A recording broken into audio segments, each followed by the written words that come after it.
Hello good morning guys. मैं नवीन चौधरी और आज हम एक नया सब्जेक्ट शुरू करने वाले हैं, राजस्थान का भूगोल। ओके, चलो स्टार्ट करते हैं। देखिए, राजस्थान का भूगोल पढ़ने से पहले हमें थोड़ा सा क्या पता होना चाहिए, राजस्थान की उत्पत्ति के बारे में पता होना चाहिए। ठीक है, तो हम पहले क्या पढ़ेंगे, राजस्थान की उत्पत्ति। उसके अंदर हमें थोड़ा सा ग्लोब का नॉलेज होना चाहिए। देखिए, ये एक्चुअली हम जानते हैं ये हमारा क्या है, ग्लोब है। ठीक है, और ग्लोब के ऊपर दो प्रकार होते हैं। ठीक है, दो प्रकार का क्षेत्र होता है मुख्य रूप से। एक तो कौन सा होता है, स्थलीय भाग। ठीक है, स्थल होता है। और दूसरा भाग कौन सा होता है, जल। ठीक है, यहाँ पे स्थलीय भाग जो है वो कितना है, 29%। और बाकी बचा जो भाग है, शेष क्षेत्र, वो कौन सा है, जलीय क्षेत्र, 71%। ठीक है, ये जो स्थलीय भाग था, इस स्थलीय भाग को पूरा एक ही टुकड़ा था। ठीक है, और जब ये एक ही टुकड़ा था तो हम जानते हैं कि हम स्थलीय भाग को किस नाम से जानते हैं, महाद्वीप के नाम से। ठीक है, और जलीय भाग को किस नाम से जानते हैं अपन, महासागर। ठीक है, अब यहाँ पे आज के दिन में आप जानते हो कितने महासागर हैं, 5 महासागर हैं। ठीक है, और महाद्वीप कितने हैं, 7 महाद्वीप हैं। ठीक है, लेकिन शुरुआत में जब ये पूरा स्थलीय भाग एक था तो ये पूरा एक ही महाद्वीप हुआ करता था। ठीक है, और जलीय भाग का पूरा एक महासागर होता था। जब ये पूरा एक महाद्वीप था तब हम इस महाद्वीप का नाम रखा हुआ था हमने, पेंजिया। ठीक है, यहाँ पे जो महासागर है उस महासागर को किस नाम से जाना जाता था, पेंथालासा। ओके, ये तो हो गया हमारा पेंजिया और पेंथालासा। ठीक है, कुछ समय बाद में जब ये स्थलीय भाग है, इसके अंदर आगे जाके टुकड़े होते हैं। ठीक है, और आगे जाके टुकड़े होते हैं तो ये 2 हिस्सों में बढ़ जाता है। एक हिस्सा तो ऊपरी हिस्सा। ठीक है, ये जब स्थलीय भाग 2 हिस्सों में टूटेगा तो एक तो क्या हो जाएगा आपका, उत्तरी हिस्सा। ठीक है, और दूसरा इसके अंदर कौन सा हो गया, दक्षिणी हिस्सा। इस उत्तरी हिस्से को अपन यहाँ पे किस नाम से जानते हैं, अंगारा लैंड।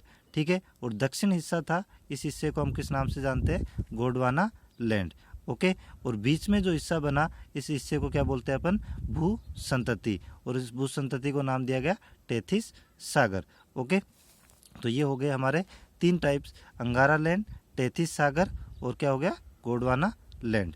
ओके, देखिए अब बात करें हम पेंजिया की, तो पेंजिया क्या है, महाद्वीपीय भाग को क्या कहा जाता है, पेंजिया कहा जाता है। ठीक है, और पेंथालासा, महासागरीय भाग को क्या कहा गया, पेंथालासा। ओके, देखो हम जानते हैं कि राजस्थान के अंदर 4 प्रकार का मुख्य रूप से भौतिक क्षेत्र है।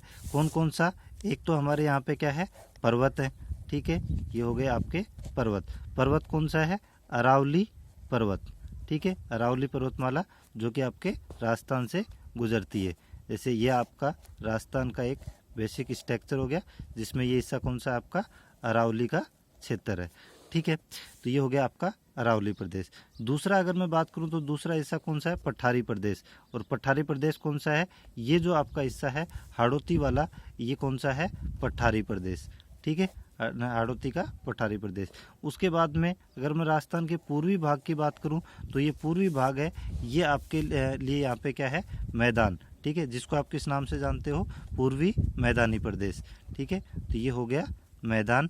ठीक है, और बाकी जो अरावली के पश्चिम वाला जो हिस्सा है, ये हिस्सा कौन सा है, मरुस्थल।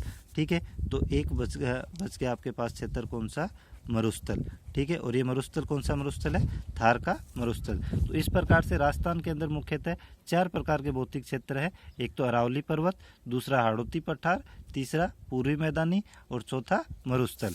ठीक है, जिसको आप यहाँ पे नोट्स में देख सकते हो, इसको आप रिटन डाउन कर सकते हो। ठीक है, देखिए अभी तक हमें पृथ्वी के 3 हिस्से तक जानते हैं अपन। ठीक है, तो इसका मतलब ये जो राजस्थान की उत्पत्ति हुई है, राजस्थान में 4 भाग है, ये इनमें से तीनों में से किसी न किसी से मिलके बने होंगे।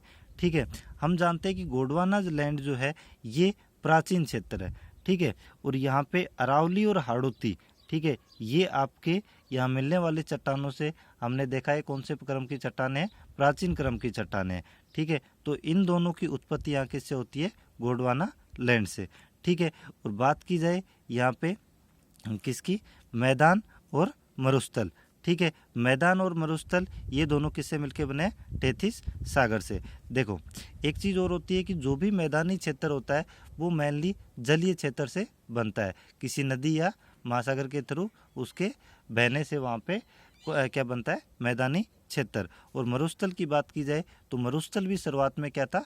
मैदानी क्षेत्र, ठीक है। तो ओबियसली ये भी किससे बना हुआ होगा? किसी जलीय भाग से, ठीक है।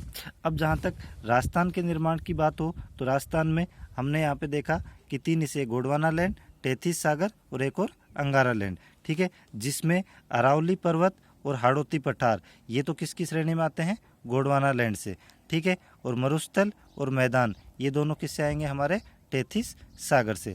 देखो मरुस्थल इससे कैसे आता है? हमें पता है कि शुरुआत में जो मरुस्थल था वो मरुस्थल क्या था? प्लेन था, ठीक है। इस प्रकार से आज के दिन में आप मरुस्थल देखते हो तो इस प्रकार से आपको कुछ टीले दिखाई देते हैं, ठीक है। ये ऐसी स्थिति क्यों बनी? देखो अगर किसी मैदानी क्षेत्र में टेम्परेचर बहुत ज़्यादा बढ़ जाता है, अर्थात सूर्य की किरणें अगर सीधी पड़ती है और बहुत ज़्यादा पड़ती है, वर्ष में साल भर रहती है, तो फिर यहाँ पे टेम्परेचर क्या होगा? ज़्यादा होगा। और टेम्परेचर ज़्यादा होगा तो इस क्षेत्र में जो बहने वाली हवाएं हैं, ठीक है, वो हवाएं क्या हो जाएंगी? गर्म हो जाएंगी, ठीक है। और हवाएं गर्म होंगी तो गर्म होने के बाद में हवाएं क्या हो जाती है? हल्की हो जाती है। और जब हवाएं हल्की होती है तो फिर उनकी स्पीड जो होती है वो स्पीड क्या होती है? बढ़ जाती है, ठीक है। और जब स्पीड से हवाएं इस क्षेत्र के अंदर बहेंगी, ठीक है, तो यहाँ से ये हवाएं पृथ्वी की सतह पर, ये जो आपकी पृथ्वी की सतह है, ठीक है, इस सतह पे ऊपरी परत की जो मिट्टी है इसको अपने साथ में उठा के ले चलेंगी। क्यों? क्योंकि हवाएं बहुत तेज़ गति से बह रही है। और जब ये साथ में मिट्टी की परत को उठा के ले जाती है तो धीरे धीरे इन हवाओं का वजन बढ़ता जाता है। और जैसे इनका वजन बहुत ज़्यादा हो जाएगा, ठीक है, तो फिर जैसे कमज़ोर पड़ेंगी हवाएं, कमज़ोर पड़ते ही इस मिट्टी को यहाँ पे एक जगह छोड़ देंगी। और एक जगह छोड़ेंगी तो यहाँ क्या बना देंगी? एक बालू का टीला। इस प्रकार से टीला बन गया। जैसे हवाएं आगे बढ़ेंगी फिर से हल्की हो गई, ठीक है। हल्की होने के बाद में फिर से परत को उठा के लेके चलेंगी और थोड़ी दूर आगे जाके जैसे ही हल्की होंगी फिर से एक जगह इसको पूरी को डाल देंगी। और एक जगह डालेंगे तो ये क्या बन जाएगा? एक और टीला। फिर से आगे बहना शुरू करती है, इस प्रकार से एक और टीला बनाती जाती है। अर्थात जो पहले समतल था, जो मैदान था, वो मैदान अब किस में कन्वर्ट हो गया? मरुस्थल में, ठीक है। और मैदान आप जानते हो किससे बनता है?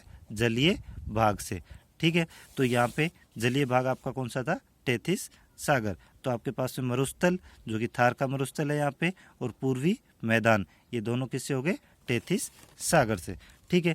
अब जब आप यहाँ पे बात करते हो, देखो आपको पता है अरावली और हाड़ौती ये दोनों कौन से हैं? प्राचीनतम क्षेत्र हैं, ठीक है। और जो मैदानी क्षेत्र है मरुस्थल, ये दोनों क्षेत्र कौन सा है? नवीनतम क्षेत्र है, ठीक है। हम बात करें भारत के परिप्रेक्ष्य में, ठीक है, भारत के रेस्पेक्ट में बात की जाए, भारत के परिप्रेक्ष्य में, ठीक है, भारत के परिप्रेक्ष्य में राजस्थान का निर्माण कैसे हुआ?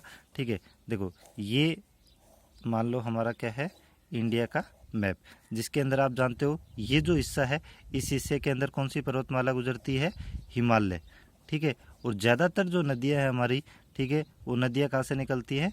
हिमालय ग्लेशियर से, ठीक है। और ये इस हिस्से के अंदर यहाँ पे इंडिया में बहती हैं और जाके किस में गिरती हैं? इधर बंगाल की खाड़ी की तरफ। तो ये जो हिस्सा है, इस हिस्से के अंदर जब नदियाँ बहेंगी तो यहाँ पे क्या बनाएंगी? यहाँ पे मैदान बनाएंगी, ठीक है। तो ये जो उत्तर वाला हिस्सा है इंडिया का, ये उत्तर वाले हिस्से के अंदर बड़ी मात्रा में क्या मिलते हैं?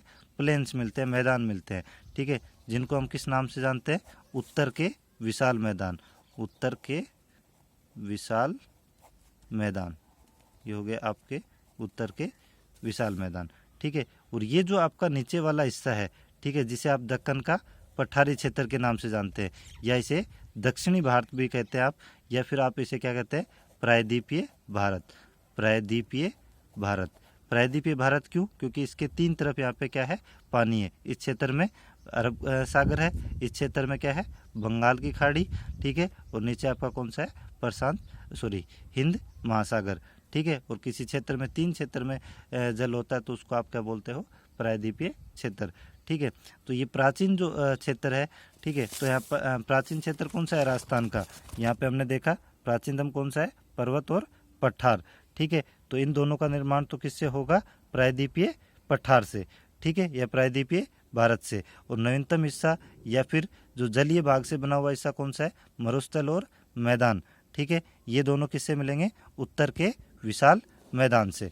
ठीक है, तो ये तो हो गया हमारा राजस्थान का भारत के रेस्पेक्ट में। आप इसको नोट्स में भी आगे लिख सकते हो। अरावली व हाड़ौती भारतीय प्रायद्वीपीय पठार का हिस्सा है तथा थार का मरुस्थल और मैदान ये किसका हिस्सा है? उत्तर के विशाल मैदान का।